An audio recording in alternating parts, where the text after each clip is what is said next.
Hello friends, today we are going to discuss on a constitutional post Chief Election Commission of India. Article 324 of Indian Constitution provides us the provisions relating to Chief Election Commission of India. दोस्तों, जब भी chief election commissioner का नाम आता है तो TN session का नाम जरूर आता है। एक ऐसा नाम जो कि भारत में इलेक्शन रिफॉर्मर के नाम से जाना जाता है।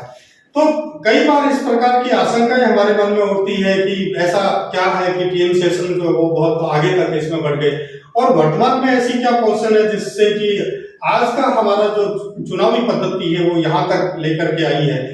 इंडियन कॉन्स्टिट्यूशन का आर्टिकल 324 हमें ये कहता है कि भारत का अपना एक निर्वाचन आयोग होगा जो कि स्वतंत्र और निष्पक्ष चुनाव करवाने के लिए एक निकाय के रूप में कार्य करेगा।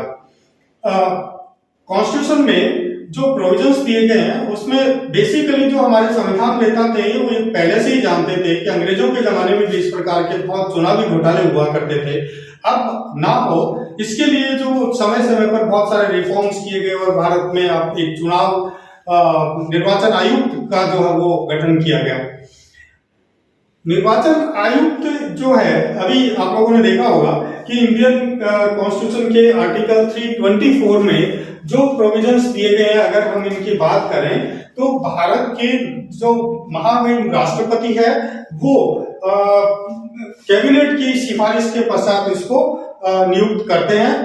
सामान्यतः ये देखा जाता है कि इंडियन एडमिनिस्ट्रेटिव सर्विसेज का जो बड़ा एक कोई अधिकारी सीनियर पोस्ट जो होता है उनमें से किसी एक को राष्ट्रपति के प्रसाद पर्यंत जो वो इसको नियुक्त किया जाता है।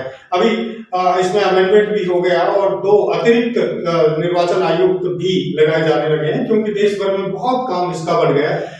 भारत का जो निर्वाचन आयोग है वो कई प्रकार के चुनाव प्रक्रिया जो वो संपन्न करवाता है और इस बात का ध्यान रखता है कि किस प्रकार से पूरे देश के विभिन्न निकायों में निष्पक्ष निर्वाचन संपन्न हो सके। तो दोस्तों, निर्वाचन आयोग का प्रमुख कार्य जो है वो राष्ट्रपति के चुनाव से लेकर के उपराष्ट्रपति के चुनाव से लेकर के पूरे देश की लोकसभा के चुनाव को लेकर के राज्यसभा के चुनाव, विधानसभा और विधान मंडलों के चुनाव भी भारत का निर्वाचन आयोग जो है वो संपन्न करवाता है। तो इतना भारी काम अगर हम देखते हैं कि जब लोकसभा के चुनाव होते हैं तो पूरे देश में किस प्रकार से इतनी सारी चीजें सामने निकल के आती है और उसको गवर्न करना पड़ता है, हजारों कर्मचारियों की ड्यूटी लगाना और ईवीएम जो है वो इलेक्ट्रॉनिक वोटिंग मशीन ये वो, तो सारी की सारी व्यवस्थाएं जो निर्वाचन आयोग के द्वारा की जाती है। जब सीटें रिक्त हो जाती है तो कहाँ का चुनाव करवाने, कैसे चुनाव करवाने, ये सारा का सारा कार्य जो निर्वाचन आयोग अपने दायरे में रखते हुए करता है। तो इसके बारे में और अगर हम प्रोविजंस जाने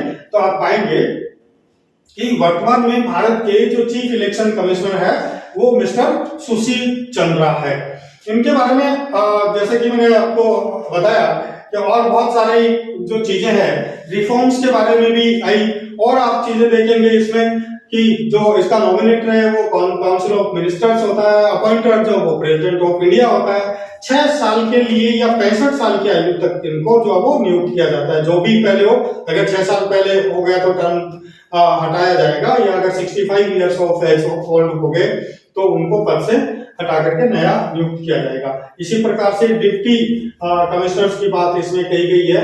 एक निर्वाचन आयुक्त को 2.5 लाख रुपए पर मंथ सैलरी का भुगतान जो वो किया जाता है और इनकी अपनी एक वेबसाइट है जहां पर निर्वाचन से संबंधित सारी सूचनाओं को जो वो अपलोड किया जाता है।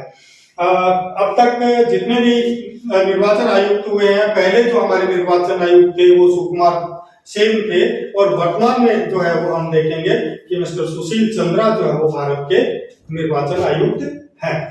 इसके अतिरिक्त जो है अगर हम कई बार इस प्रकार के क्वेश्चंस हमारे सामने आते हैं कि निर्वाचन आयुक्त जो वो विवादों में आ जाते हैं, किसी पार्टी विशेष का जो वो पक्षधर होते हैं तो विपक्ष वाले जो वो इसका विरोध करते हैं। अभी अभी आपने देखा होगा कि ममता बनर्जी का परसों पश्चिम बंगाल में भवानी नगर सीट से जो वो चुनाव हुआ, भारतीय जनता पार्टी ने निष्पक्ष चुनाव न होने के कारण उसकी शिकायत जो वो निर्वाचन आयुक्त ने की है। तो कई बार निर्वाचन आयुक्त और निर्वाचन आयोग इटसेल्फ जो वो डिस्प्यूट्स में आ जाते हैं, विवादों में आ जाते हैं। उन विवादों के अगर वास्तव में जांच करवाई जाती है और बेसिक तरीका तो निर्वाचन आयुक्त को हटाने का, एक सुप्रीम कोर्ट को जज को हटाने का जो तरीका है वही तरीका है, और ये बहुत मुश्किल होता है। आज तक ऐसा इम्पीचमेंट जो भारतवर्ष में निर्वाचन आयुक्त को हटाने के लिए नहीं लाया गया है। बट अगर कोई इस प्रकार का मामला होता है तो एक सुप्रीम कोर्ट के जज को हटाने की जो प्रक्रिया है उसी प्रकार की प्रक्रिया इसमें भी अपनानी पड़ती है। इसके अतिरिक्त भी अगर इस प्रकार के आरोप हों तो राष्ट्रपति के प्रसाद पर्यंत जो वो डॉक्ट्राइन ऑफ प्लेजर के अंतर्गत ये आता है और समय पूर्व भी पद से हटाया जा सकता है। तो दोस्तों, ये सामान्य जानकारी मैंने आपको भारत के निर्वाचन आयोग और आयुक्त के बारे में की। कैसी लगी आपको जानकारी, जरूर शेयर करें। Thank you so much.